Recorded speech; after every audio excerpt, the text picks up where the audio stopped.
So yes, it's been almost 20 years since I left El Paso, and I'm still wearing a UTEP hat after all this time. So this video is about one of my favorite topics, guitars. I've got a number of guitars that I've hauled with me all over the United States, and I have hauled them with me all over the world.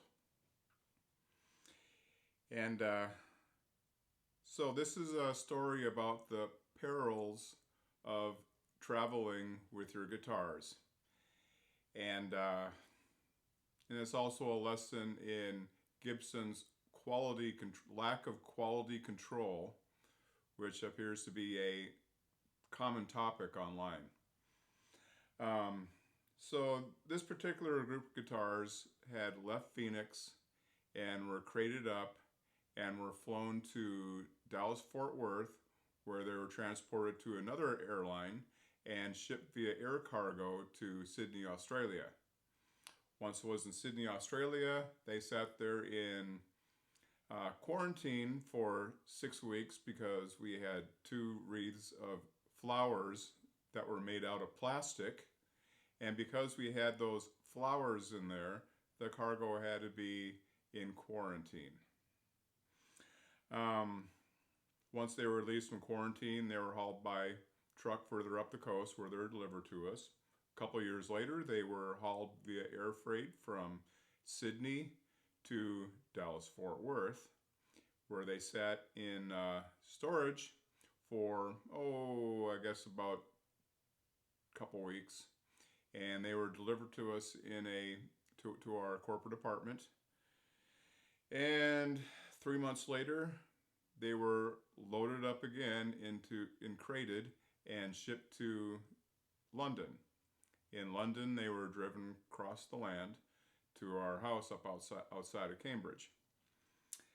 And from England, they were hauled by ship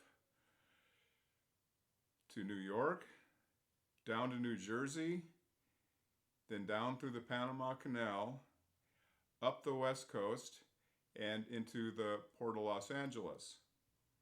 Once the shipment arrived in the Port of LA, it was hauled across the land through to our house in Phoenix, where after about a month later, or not, maybe 3 weeks later, they were delivered to us in our house.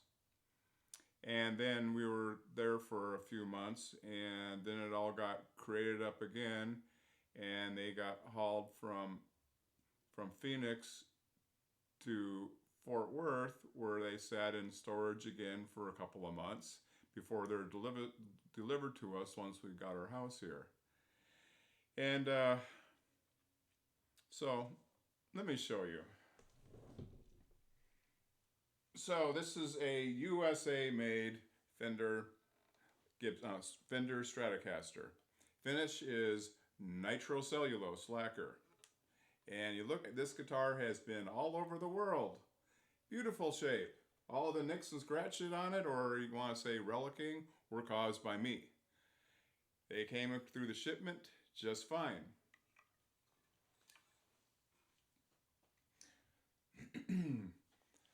I have other guitars that are painted with nitrocellulose lacquer. No problem. I've got guitars that were painted with polyurethane coating. Beautiful. So now we come to Gibson.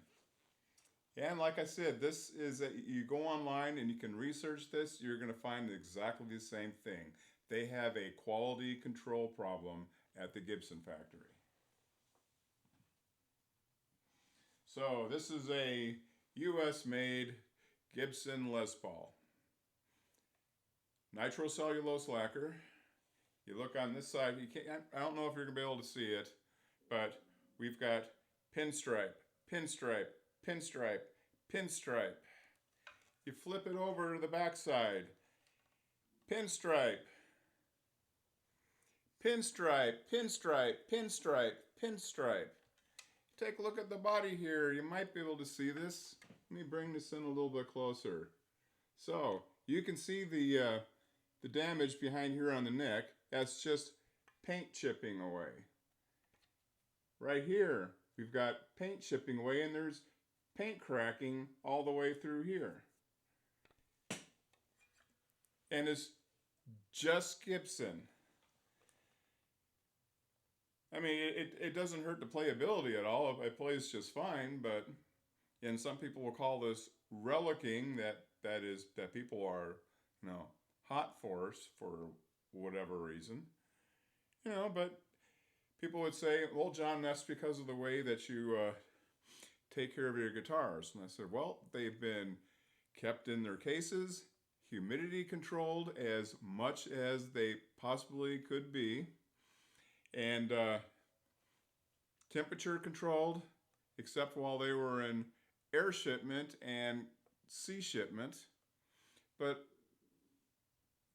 every one of my guitars made it through just fine, no problem, with the exception of the Gibson."